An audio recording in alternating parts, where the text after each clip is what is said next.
buenos días. Para mí es un placer estar este día con ustedes en este círculo de apoyo. Mi nombre es Fátima Serrano, yo soy licenciada en enfermería y el día de hoy vamos a tratar un tema que es de suma importancia. Vamos a hablar sobre los cuidados en casa de la herida en un paciente posterior a un procedimiento, ya sea quirúrgico o ya sea de diagnóstico para la identificación de alguna enfermedad y poder dar un mejor pronóstico. Tenemos los tipos de intervenciones que vamos a tener, en los cuales nosotros tenemos que realizar cuidados posteriores a ellos. Uno de ellos va a ser después de la cirugía, después de que su médico tratante haya realizado un procedimiento, y entonces tenemos que tener en ese momento ciertos cuidados de esa herida operatoria. Ya los vamos a ir detallando posteriormente. Otro de los que tenemos es después de la toma de una biopsia, que este es un estudio que se realiza para determinar en sí la raíz del problema y posteriormente dar un seguimiento a ello. Después tenemos lo que es la colocación de implanto fix y el catéter periférico, que estos son dispositivos que los pacientes suelen tener y llevarse a casa para poder seguir con el tratamiento ambulatorio. Quiero hablarles de algo muy importante que tenemos que tener en cuenta para los cuidados, que es el lavado de manos. Esta es la medida universal principal que tenemos nosotros como trabajadores de la salud y nosotros como usuarios en la casa para prevenir el riesgo de infecciones cuando nos llevamos un dispositivo a casa o después de que nos han realizado una intervención, ya sea quirúrgica o médica. Entonces esto lo tenemos que realizar mediante el uso de alcohol, gel o puede ser jabón, ya sea líquido en barra. Lo importante de esto es realizarlo según la técnica que la vamos a ver más adelante y que en estos últimos años se le ha dado bastante énfasis porque se ha demostrado que mediante a esto nosotros prevenimos diversas enfermedades y en este caso la proliferación de bacterias e infecciones. También vamos a ver lo que es en qué momento realizar este lavado de manos, que se realiza antes de los procedimientos en casa, en ese caso, antes de cuidarnos una herida operatoria y después de realizar esta tarea. Aquí podemos observar en la diapositiva los pasos, que esa es una técnica universal que está estandarizada a nivel mundial y podemos observar en las imágenes que es primero agarrar ya sea el jabón líquido o alcohol gel en la palma de las manos y realizar los frotes en las palmas de manera circular entre sí. Después vamos a frotar el dorso de una mano con la palma de la otra, entrelazando los dedos y viceversa. Posterior vamos a frotar las palmas de las manos entre sí con los dedos entrelazados y después frotaremos el dorso de los dedos con la palma de la mano puesta con los dedos juntos. Así seguimos en el paso 6 a frotar con un movimiento de rotación el pulgar de la mano atrapando el otro con la mano opuesta y viceversa. Y después vamos a frotar vamos a hacer un movimiento de rotación hacia atrás y hacia adelante de los dedos juntos contra la palma opuesta. Quiere decir que así nosotros hemos terminado lo que es el procedimiento de lavado de manos o asepsia, que es fundamental para que nosotros en casa previnamos diferentes enfermedades. Ahora bien, después de una cirugía vamos a ver lo que son los cuidados de la herida operatoria. Entre los principales tenemos el cambio de apósito, que es el apósito tipo gasa que se coloca en la herida para protegerla. Tenemos la curación de la herida operatoria, el retiro del apósito, en cuánto tiempo después vamos a retirar este apósito, ya que no podemos mantenerlo permanentemente porque podemos generar acumulación de bacterias por la humedad y es uno de los cuidados más importantes en las heridas operatorias. Cuidar de que no mojarlo, de que esté limpio, porque todo eso nos va a evitar una infección del sitio quirúrgico. En esto tenemos los cuidados posteriores al retiro del apósito. ¿Qué quiere decir esto? Cuando nosotros hemos tenido alguna intervención o nos han hecho un procedimiento el cual conlleva que nos llevemos a casa una herida operatoria, hay un tiempo que nosotros vamos a descubrir esa herida. Hay un tiempo en el cual se van a retirar puntos si hubiesen puntos. Entonces, al nosotros retirar el apósito tenemos que tener cuidado de, al momento de realizar los cuidados higiénicos, aplicar jabones que sean especiales y necesarios para esa zona. En ese caso, el más común que nosotros tenemos utilizado es el jabón de clorhexidina al 4%, que es de venta libre en la farmacia. Los cuidados que vamos a tener es que no vamos a friccionar sobre la zona que nosotros tenemos una herida operatoria Y también vamos a secar, a que después de que nosotros humedecemos la zona, vamos a secar a manera de toques, de palmas, que es lo que nosotros tenemos que hacer para evitar una posible complicación de la herida, que es lo que nosotros no queremos. Cuando existe puntos, el médico tratante siempre va a indicar qué fecha se le van a retirar, aunque eso puede ser más o menos dependiendo del tipo de herida, de la ubicación y de la zona, pero lo más importante siempre va a ser esos puntos fundamentales: mantener seca el área donde tenemos la herida operatoria, limpiar y cambiar los apósitos y mantenerlos limpios, que esto siempre tiene que ser específicos para esto. ¿Cómo vamos a realizar una curación? Hay pasos básicos para realizar una curación. Independientemente del área donde se encuentre la curación, siempre son pasos que se repiten. El primero sería quitar el apósito anterior, después sería limpiar la zona. Esto lo vamos a hacer de la parte, nosotros decimos, de la parte más contaminada a lo menos contaminado. Entonces nosotros vamos a empezar del centro donde inicia la herida hacia afuera, porque tenemos que evitar que las bacterias que están alrededor entren a la herida. Entonces nosotros limpiamos preferentemente con torundas de gasa, utilizando el jabón de clorhexidina al 4% y posteriormente retirando el jabón. Prácticamente es retirar el apósito, limpiar, enjuagar, secar y cubrir. Es como un ciclo de unos pasos que son bien continuos y prácticamente se pueden aplicar para todos los tipos de herida. Claro que va a depender de, como les digo, del tamaño y de la proporción, pero normalmente eso es lo básico: secar, descubrir, limpiar, enjuagar y secar, y de ahí cubrimos con el apósito y con el micropore que nosotros conocemos en la farmacia, que es uno de transparente, que es específicamente para esta área. Entonces esos son como los pasos básicos que se tienen que hacer para mantener siempre limpia una herida operatoria, o en el caso de las tomas de biopsia, que suelen ser más pequeñas las incisiones, puede ser curita, pero vamos a que siempre se van a limpiar y siempre se van a cubrir y siempre se van a tapar. Y hay veces puede ocurrir que las personas piensen de que no me voy a bañar porque me han hecho un procedimiento quirúrgico o cómo tengo que cuidarme. Nosotros podemos tomar lo que es una bolsa plástica, cortarla y nosotros también con el mismo micropor cubrirnos la zona de la herida, si es muy grande o si es muy pequeña, para evitar humedecerla, y posteriormente realizar el cambio de los apósitos y así poder mantener esa área lo más limpio posible.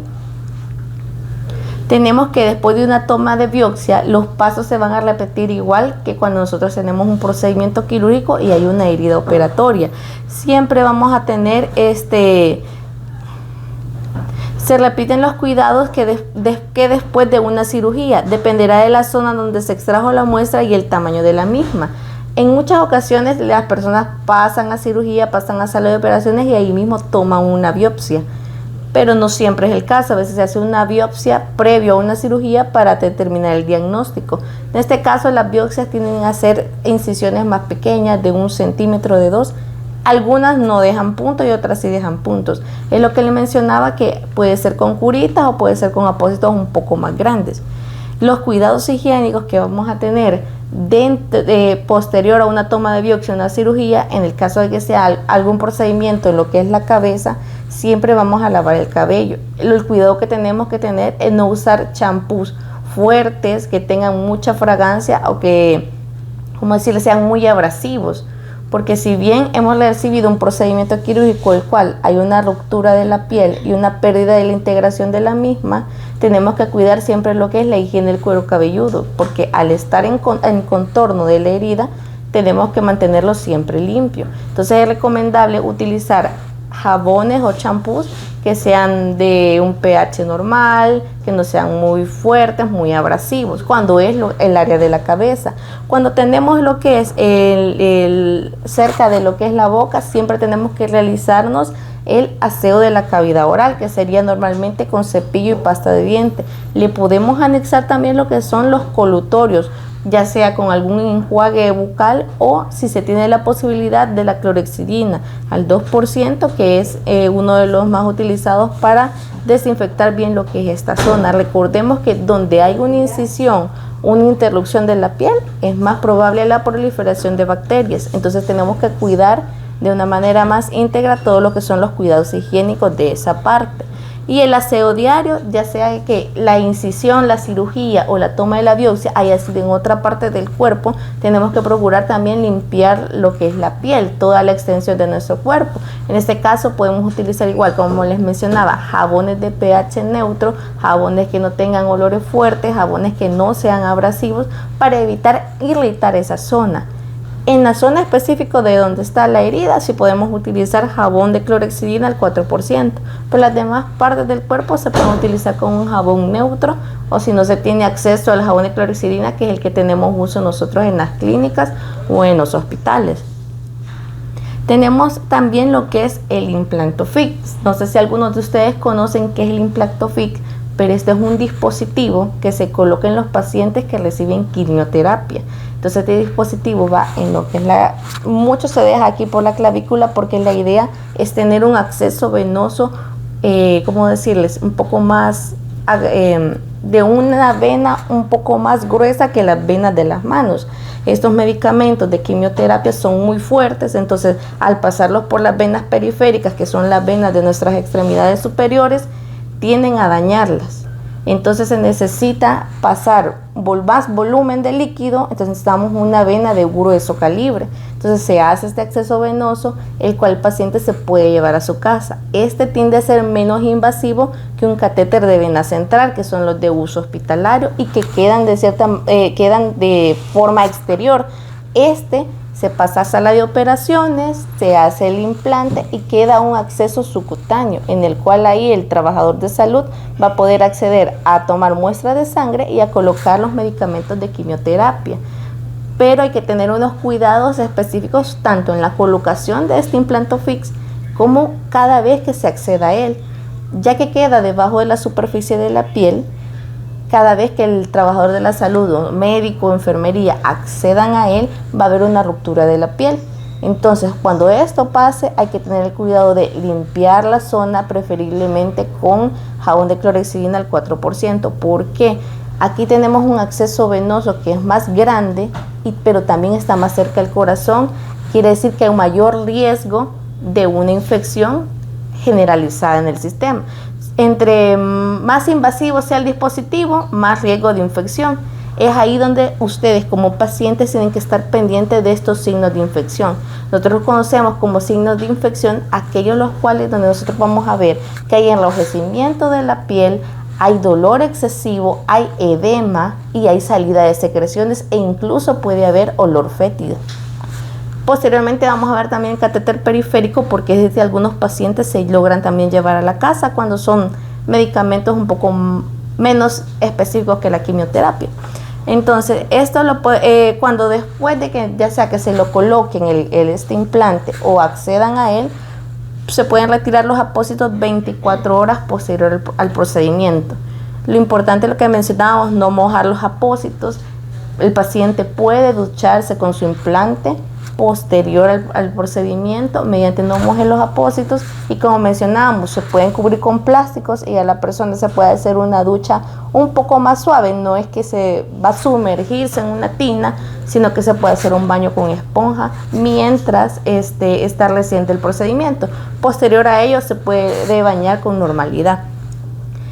Tenemos lo especial, no aplicar lociones ni crema en esta parte, porque va a estar un poco más sensible que las demás partes de nuestro cuerpo, ¿verdad? Entonces recordemos que son irritantes que también pueden dañar los dispositivos que están debajo de la piel. Y tenemos no rascarse, ¿verdad? Porque hay pacientes de que a veces se logra sentir lo que es el implante por la parte de afuera, entonces tienden a tocárselo, a rascarse, incluso a golpearse. Entonces ese es el cuidado que tenemos que tener nosotros en la casa cuando tenemos un dispositivo de estos. Y para los familiares también, tener ese cuidado con los pacientes, más si él necesita de apoyo de alguien para cuidarlo. Tenemos los cuidados del Implantofix después de que se accede a ese puerto, como les mencionaba. Y recapitulando, tenemos que cubrir con apósitos limpios y secos. Tenemos que también no mojar el sitio de punción, realizar esa limpieza todos los días de la zona para evitar la proliferación de bacterias y el riesgo de una infección. Y tenemos vigilar los signos de infección, que es lo más importante que tenemos que hacer, estar bien pendientes que ese sitio de punción esté en buen uso y que esté funcionando a su 100%, a su máxima capacidad. De no ser así, tenemos que consultar de inmediato con nuestro médico. Tenemos también, en lo que les mencionaba, consultar con su médico tratante si presenta coloración roja del sitio de punción, inflamación, salida de líquido o mal olor. Ahora bien, tenemos los cuidados del catéter periférico. Ya hablamos un poco de ese dispositivo que se pone no en todos los pacientes, sino solo en pacientes que van a ser como candidatos a este dispositivo por el tratamiento que llevan. Hay pacientes que tienen medicamentos ambulatorios, pero no son necesarios llegar a este método invasivo. Como mencionábamos, este se coloca en sala de operaciones. Y hay un dispositivo que colocamos específicamente en enfermería, que es el catéter periférico, que es el que mencionaba, que puede ser en la mano, en el dorso, antebrazo. ¿Cuáles son los cuidados que nosotros tenemos? Casi siempre nosotros procuramos dejar este acceso venoso en una parte del cuerpo que sea cómoda para el paciente de manejar, aunque muchas veces por la anatomía de los pacientes no se logra dejar en las zonas más cómodas. Por lo menos las más incómodas tienden a ser los pliegues de los brazos y justamente cabala queda en el pliegue de la mano. Entonces se evita esas zonas, pero hay veces por la anatomía del paciente tenemos que dejarlos ahí. Entonces el cuidado va a ser eso, al movimiento. Hay pacientes que siempre tienen dudas de que lo que se les deja, por decir, lo que mantienen en su brazo es una aguja. Y déjenme decirles que no es una aguja. El dispositivo sí trae una aguja para insertar el catéter, pero se retira el bisel y deja dentro un catéter blando, porque hay personas que tienen el miedo de realizar cualquier actividad pensando que se pueden lastimar o, como popularmente dicen, se me va a salir la aguja, pero el dispositivo que andan es un catéter blando de plástico. Entonces pueden hacer sus actividades normalmente. El cuidado que sí tienen que tener es de no mojarse los apósitos, aunque siempre se les coloca un tegader, que este es como un plástico adhesivo que lo que va a hacer es mantener aislado el sitio de punción para evitar igual enrojecimiento e infección. El cuidado que van a tener cuando se vayan a su casa es de mantenerlo vendado, porque como mencionábamos es una puerta de entrada para microorganismos. Entonces se venda con venda de gasa, y estos, si se ensucian, tienen que cambiarse, porque a veces puede ser que el paciente se vaya a su casa, pase más de 24 horas afuera y regresa con el apósito manchado o sucio. Entonces uno de los cuidados que tenemos que tener en casa es cambiarlos periódicamente cada vez que se ensucian o se mojen. Posteriormente, ¿qué más podemos decir? Tenemos que cambiar el vendaje si se ensucia, evitar mojarlo. Igualmente, recordar y hacer énfasis, no por tener el dispositivo de un catéter periférico es que estoy limitado a hacer mis actividades normales o que no voy a tomar mis cuidados higiénicos también. Nosotros también podemos cortar una bolsita, se cubre el sitio de punción y ya nos bañamos. Y como les repito, si se llegaran a mojar los apósitos, simplemente se cambian. O si no puede hacerlo la persona, acude al personal de enfermería, se lo pueden cambiar sin ningún problema. No sé si tienen alguna... Eso sería lo más básico que nosotros tenemos que tener en el cuidado de las heridas que nosotros nos llevamos o dispositivos que nos llevamos a casa. Eso, digamos, como recapitulando, es mantener seco, mantener limpio y limpiar periódicamente. Eso es como lo básico que tenemos que hacer siempre que tengamos heridas operatorias, tomas de biopsia o en el caso que nos llevemos diferentes dispositivos para la casa. Eso es lo más importante y es prácticamente, como les mencionaba, es el ciclo del cuidado de los dispositivos y el cuidado de la herida. Es limpiar, enjuagar, secar y tapar. Y un ciclo que se repite. Limpiamos, secamos y tapamos. Y así consecutivamente. Solo para ir finalizando, les traigo aquí una pequeña reflexión que dice de la siguiente manera. Todos estamos en esta carrera, donde llegar primero no es lo importante, cruzar la meta sí. Nadie verá los kilómetros transcurridos y el esfuerzo empeñado en ellos, solo te verán ganar la lucha, donde no finaliza la carrera, sino que comienza un nuevo camino. La verdad que acá dentro del Centro Internacional del Cáncer me siento muy feliz de poder estar hablándoles a ustedes y poderles dar estas pequeñas pautas que si bien podemos decir que es básico, pero es necesario recapitular. Queremos que sepan que como usuarios de nuestras instalaciones, como usuarios de la institución, sí nos interesa que cada pequeña acción que se realice vaya enfocada a la pronta recuperación del paciente y a la recuperación e integración del mismo de vuelta a sus actividades normales. Estas pequeñas charlas, esta pequeña información son un granito más que aporta en el camino y en la lucha que se sigue. Y como dice la reflexión que les traía, nadie va a ver la carrera, solo va a ver cuando crucemos la meta y las personas que han estado acompañándolo con ustedes. Les agradezco mucho la atención prestada y la verdad que sigamos en esta lucha todos juntos y no están solos. Muchas gracias.